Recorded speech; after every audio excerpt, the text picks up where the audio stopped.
הסיפור שאני הולך לספר הוא סיפור אמיתי, הוא נשמע קצת לא, אבל אמיתי לגמרי.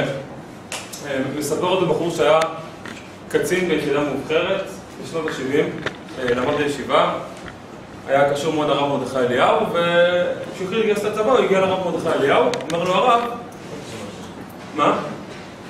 אומר לו הרב, תתגייס ליחידה מובחרת. כן, אני חושב, אומר, לא, תתגייס ליחידה מובחרת, תלך הכי רחוק שאתה יכול. אומר לו, ככה עשיתי, באמת התקדמתי, עשיתי הכשרה מאוד אינטנסיבית, תודה להתקדמתי, הייתי שם קצין בכיר,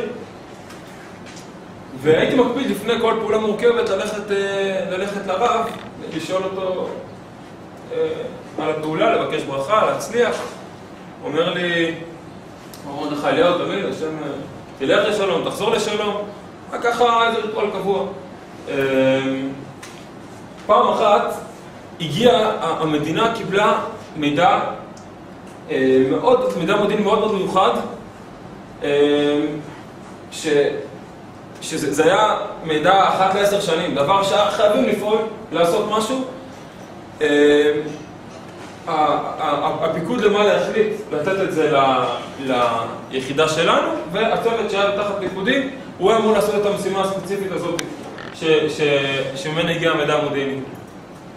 מיד, איך שקיבלנו את זה, זה היה ככה צריך לפעול תוך 24 שעות, איך קיבלנו שאנחנו לחמ"ל, התחלנו לעבוד על מודלים, בניית אופציות, תרחישים, אם ככה ומשם, ומאיפה נגיע, ועם איזה כלים נגיע, ואיך נעשה את זה. ישבנו כל הצוות, סגרנו ממש תוכניות, וכמובן לפני הפעולה, כמו כל פעם הלכתי לרב מרדכי אליהו, אמר לי, תלך לשלום, תחזור לשלום. אני בא לקום, מושיב לי את היד, אומר לי, אל תשכח אף יהודי. טוב, כמובן, לא...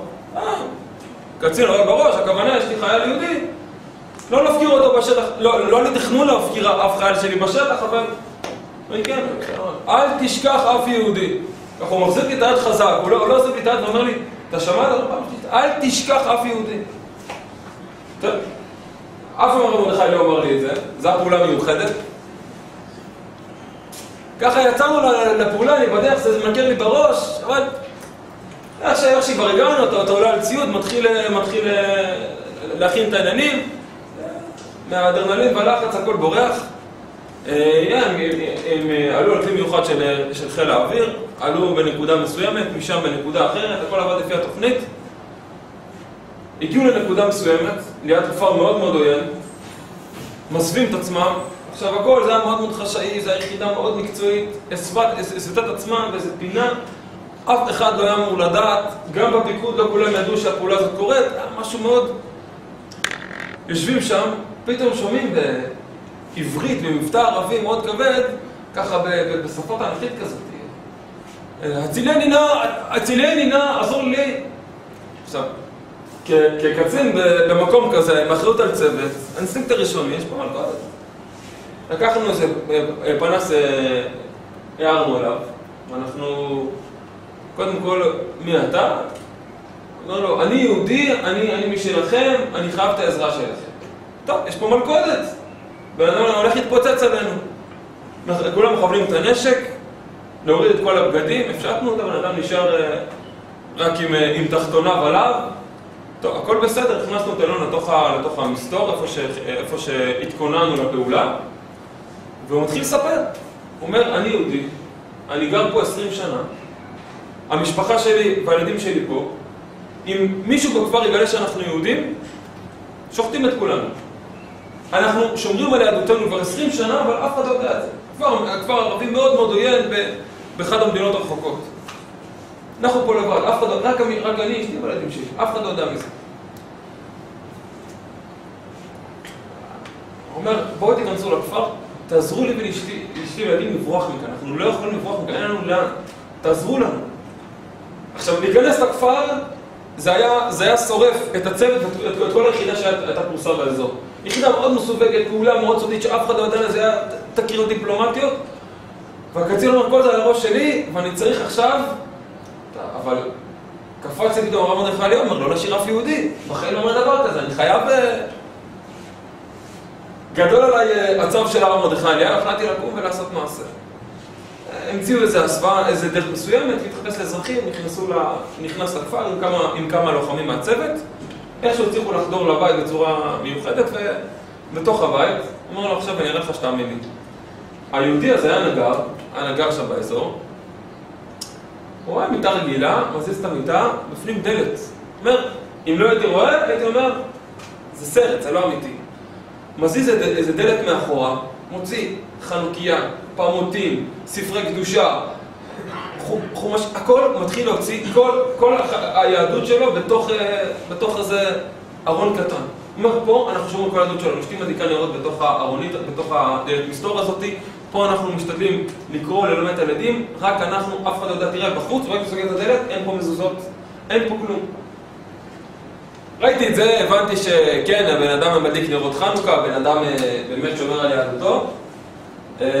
איכשהו הצלחנו ממש, הם הלכו דרך לא דרך, העלינו אותם על כלי מסוים, על אחד הכלים של חיל האוויר, העפנו אותם חזרה לישראל, והכלים חזרו להמשך פעולה. הפעולה, ברוך השם, הסתיימה בהצלחה, למרות הסיכונים, למרות הכל, חיסלו את מי שחיסלו, העלימו את מי שהעלימו, וחזרו חזרה לארץ. כמה שבועות אחרי זה מתקשר אליי הרב מרדכי אליהו בכבודו בעצמו, כן, הרב, אני רוצה שתבוא אליי היום בערב עם הצוות שלך. כל הצוות יכולים שהיו חלק מהפעולה הזאת שהצוות השברה, תגיעו אליי. כמובן הגיעו כולם בשעה, כמו שהרב אומר, עומדים בזמנים, מגיעים, יושב שם מצד שמאל הרב רם שפירא, הרב רום, ומצד ימין היהודי שהם חילצו. וככה כולם מתרגשים, זה היה בכל זאת, הם דיברו על זה גם בצוות, והיה ככה... הרב מרדכי אומר לי, יושב פה רב רום, אני רוצה שתשמעו ככה את מי הצגתם. מספר היהודי, 20 שנה היו קוראים לנו משוגעים של הכפר. לא אכלנו באף בית אחר, לא אכלנו בשר, לא עוף, כי לא היה שוחט, ולא ידעתי לשחוט. לא... היינו קצת שונים תמיד מכולם. אשתי כל פעם טבלה במעיין אחר.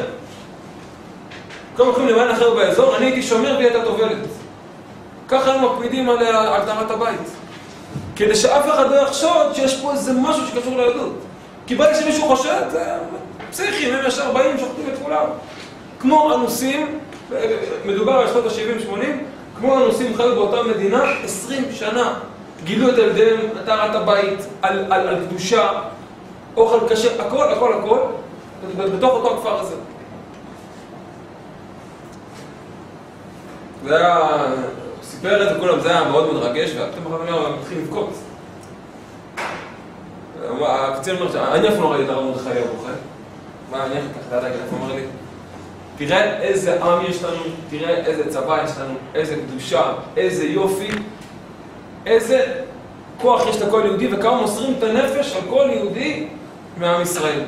אני מבקש ממך, תיקח את זה כצבאה, אמר לו אותו קצין, זה כצבאה, ביום שתוכל לספר על הפעולה הזאת, תספר, תוציא אותה החוצה שכולם ידעו.